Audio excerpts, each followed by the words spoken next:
Hi everybody, welcome back to another Meeshmas video. Today I am not vlogging. I took a break yesterday because I just have not been feeling great. So I wanted to do a video for you guys still, so we're doing a Q&A. I asked you guys on my Facebook page if you guys had any questions, and it seems like there's kind of like a reoccurring theme in a lot of the questions, so I'll try to get to those definitely, but let's get started because we have a ton. Cecile Robeck says, when the twins arrive, how do you plan to do your daily chores or plan to go through your day? This was one of the ones that's like a reoccurring one. There's also another one from Liam Jones that says, how are you going to juggle all your little ones when the twins arrive? I honestly was like reading people that had said that, and I would get like really emotional because I don't know. Just, you know, I feel like it's hard for anyone who's about to have a kid to understand what life is about to be like. And so of course you can plan in your head and say, this is what it's going to be like, this is what I'm going to do. But I feel like the second your child comes or your babies come, everything just goes out the window. Do you know what I'm saying? So anytime I feel like people are like, what's your plan? I don't have a plan. I am just going to try to survive. And it makes me emotional because it is a stressful thing to have 5 kids under the age of 6, and you know, I don't have a ton of family that can help me, and Brad obviously still has to work full-time, so that'll be interesting. And Liam Jones says, will Brad be working from home more, or will you be considering a nanny? Also, your thoughts on tandem breastfeeding. So he has a couple of weeks of paternity leave, which is great, but then he has to go back to normal life and to normal work. My mom will not be able to help me because she runs her business, which is crazy. If you guys know the restaurant business, it's unbelievable, but she wants to help me find a nanny, and so we'll kind of figure that out, but obviously once things happen, we'll make it happen.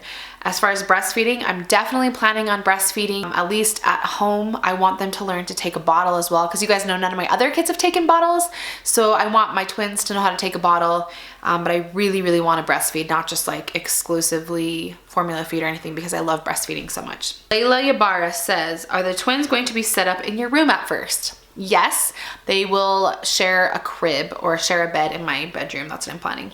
Amanda Alberti Carrera says, what are you most nervous about with the twins coming? I have actually already filmed this video a little bit like earlier today, but then I just had to start all over again because Molly was like, she's napping now. But I actually answered this question and started crying because while I'm excited and I'm hopeful and I'm faithful that things are going to be okay, I'm human and I'm scared. And I'm scared about a lot of things. I'm scared how I'm going to give my other 3 children attention. I'm scared how I'm going to feed them. I'm scared how I'm going to be able to have time for myself and time for my husband and time for this channel. And I'm scared that I won't have a life again, and that I'll just be at home for like 3 years straight. And I'm scared we'll never be able to travel as a family because there's too many of us and it's too expensive. I'm scared to not have enough help. I'm scared to be lonely. I'm scared to have postpartum. There's a lot of things. I'm scared about the NICU, and I'm scared, you know, these are just normal things that I like play through in my head, but there's not one thing I'm the most nervous about because I have so many things that I am nervous about, if that makes sense. Okay, sorry about that. Kylie Gill says, what are your plans if baby A is head down and baby B is breech? So this is something I did not know. So baby A is the bottom baby, and then baby B is the upper baby. And when your bottom baby is head down, you can vaginally deliver, and then the doctor can pull the baby B out by the feet if the baby B is breech, which is something that my friend did actually last year. And so it's not like you have to do vaginal birth and then C-section. You just can do vaginal. So of course I want to do vaginal birth, but I'm realistic, and I feel like this goes for any birth plan. If you're having a singleton or if you're having multiples, you just have to go with the flow because you never know what's going to happen. With a twin pregnancy especially, you don't know when you're going to, you know, go into labor. You don't know if your kids are going to be in the NICU. It's more common, but doesn't happen all the time. I want to try to vaginally deliver if I can. Right now, baby A is breech. So if they're both breech, of course, I'll do a C-section. I mean, what other option do I have? I will do whatever it takes so that I can be healthy and the babies can come here healthy. I'll do whatever it takes. Mine Omrani? Sorry, I don't know people's names very well. Any new projects or collaborations you can tell us about, or are they still secrets? If you guys haven't heard about them, then they're still secrets. I wish I could tell you guys, but can't tell you guys yet. Okay, Anel Turner says, do you think you will go with the flow when the twins are born or knuckle down and build a routine up right away? I am not one to be a stickler with routines because I have so many kids and they're all so young and everybody's getting sick all the time that one little thing can throw off the whole routine, quote unquote. I don't like to, that's like one of my biggest pieces of advice for parents. And I know for some people that like works perfectly for them, that they have to have a strict schedule, and that's great. But for me and my life, I have to be realistic that I have so many kids with so many different things going on. I can't have a perfect time for everything. Does that make sense? Like I have a basic routine, but then I go with the flow a lot. And that's definitely what's going to happen with the twins. I'm going to have to go with the flow because I'm going to still have to leave the house and take my kids to school, take my kids to soccer practice. Do you know what I mean? I can't just say, nope, we're here all day, every day for the rest of our lives. So I'm definitely going to go with the flow. Kelly Murphy asks, will you take a break from YouTube when the twins arrive? Also love your videos. Thanks. I don't know. We'll have to see. Once again, I'm just going to go with the flow. I don't want to promise one thing and not deliver. I'm not going to quit YouTube. Definitely not. But we'll see how it is when they're here. Katie Brown asks, do you have the names for the twins picked out yet? We have one that we like, and we're still trying to decide on the other one. But I feel like we're going to wait until they're actually here to announce the names because I want to meet them and see their face and kind of get that feeling of who they are. I don't know. We'll see. That's kind of what I'm thinking right now. If it changes, you guys will know, but that's what we're thinking now. Alessandra Levitsky says, do you have enough space and rooms for 5 kids in this house? Yes. I think I remember my last Q&A, someone's like, are you going to have to build a new house now? And no, we have plenty of space. The boys are sharing a room anyway, and then the twins will share a room, and then Molly will have her own room, and we have plenty of room to grow into the basement. So Miranda Taylor Harris asked, has the same OB delivered all your children? Nope, it's been a different one every time. Becca Crandall asks what camera I used to vlog. It's a Canon G7X. Camille Spence says, are you having a C-section? How will you juggle recovery with 3 other ones? I don't know. I don't know if I'm having a C-section. We'll see. It all depends on the baby. Danielle Calder Kamalu says, do you ever use your basement besides for your treadmill? Would you and Brad consider using it as more bedrooms? Yeah, that's what the basement's definitely for, is there's room for, that's going to kind of be like when we have enough money, obviously, to finish the basement. There's a bedroom or a bathroom. There's room for a huge play area and everything. So theater. So that's definitely something we plan on doing. That's why we also built this house, so there's room to grow in. Katie Pedro says, do you have a room that will be a nursery for the twins? If so, do you already have it planned out in your head how you'll decorate? We do have a room. They're going to go into Molly's room actually right now. It's a big room, so they'll share that room. Maria Sumblin asked, what does Brad do? Brad does sales management. Fab and Jess Madinat says, are all your friends Mormons? Is that why there's so much community between you guys? Most of them are Mormon in this neighborhood, but a lot of them aren't too. But yeah, I think most of them are. But I feel like there's just a sense of community anyway where we live. I think it's because everybody moved in at the same time. And so there's people that are like obviously not Mormon. There's people that don't have kids. I feel like it's just like, of course there are a lot of families, but I feel like there's just like a sense of community here in this neighborhood that I feel really grateful for. Natalie Day says, are you feeling any antepartum depression? I did definitely at first.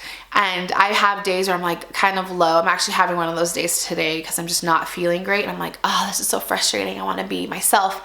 But overall, no, I feel pretty good actually right now. Denise Palat says, did you do anything on purpose or by accident differently to conceive your 3 girls? Nothing. I know that there's like all these ways that if you try to conceive on this day of the month or whatever, you can get a girl or boy. I've never done that. I just kind of am like, whatever God wants me to have and whenever I'm meant to be, that's what's gonna come to my family. So Sydney Earl says, any new or regular traditions you do as a family? Christmas, Easter, anything. For Christmas Eve, Brad and I have always been alone. Like we haven't, ever since we've had kids, we've never had family to spend Christmas Eve with because my parents work on Christmas Eve. His family doesn't live here and we always just do things on our own. So that's kind of fun. We just have our own little special family time where we make brownies and we have peppermint ice cream with them. We watch the movie Elf in our new pajamas and we have like a certain Christmas dinner that we like to get. So that's like really, really special for us. Amy Fettenby, favorite family dinner meal to make. I don't think I really have like a favorite one. You guys know my apricot chicken recipe. I love that one. What chores do Max and Will help with around the house? They are good at cleaning their room and cleaning the toy room and helping me with laundry. Favorite high school memory? I actually think This is an interesting one because it's not what you think it is. So I was crowned homecoming queen when I was a senior in high school, which is funny because you would think, oh, that must mean you're popular or whatever. And it definitely was not that. It was, I feel like I had no friends. I had no close best friends or anything when I became homecoming queen.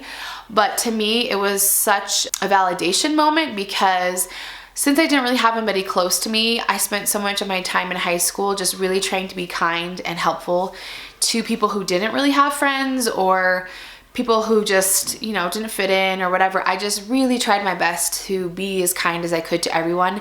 And so I felt like winning that was not about the popularity contest or anything. It was just like, it just made me feel good that people appreciated that I was like, you know, really working my hardest to be kind to everybody, not just certain popular people or whatever. Do you know what I mean? Allison Warnke, oh my gosh, I'm like slaughtering these names. I'm so sorry. She says, would love to hear about any prep you are doing for the twins or what you have done for your older kiddos.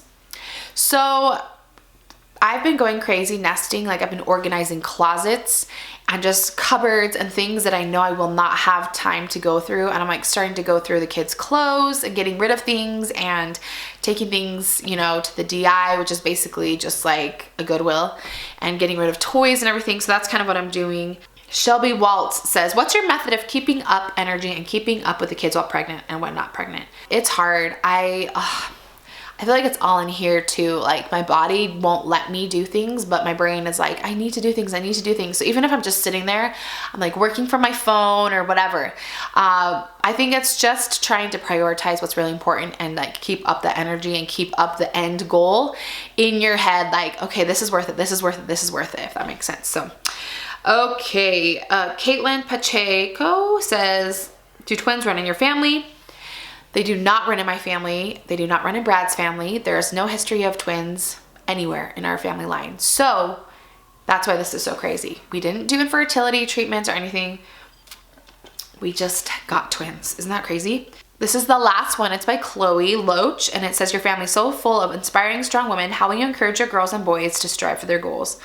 I feel like it's important to be an example. Your kids watch what you do. And so I hope that by my example of working hard, that will teach my kids that it's important for them to work hard as well, if that makes sense. So I feel like when they see my mom, who has started a business, you know, came here to the United States and just completely made her own business and has been very successful.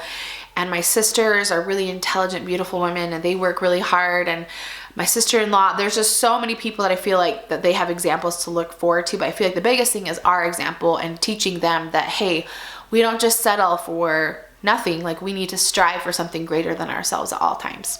Okay, so that is it for my Q&A. I hope you guys enjoyed it. I hope I will feel better tomorrow in order to be able to vlog. If not, I will still have a different kind of video up for you guys. Thanks so much for taking the time to watch, and we'll see you guys later. Bye!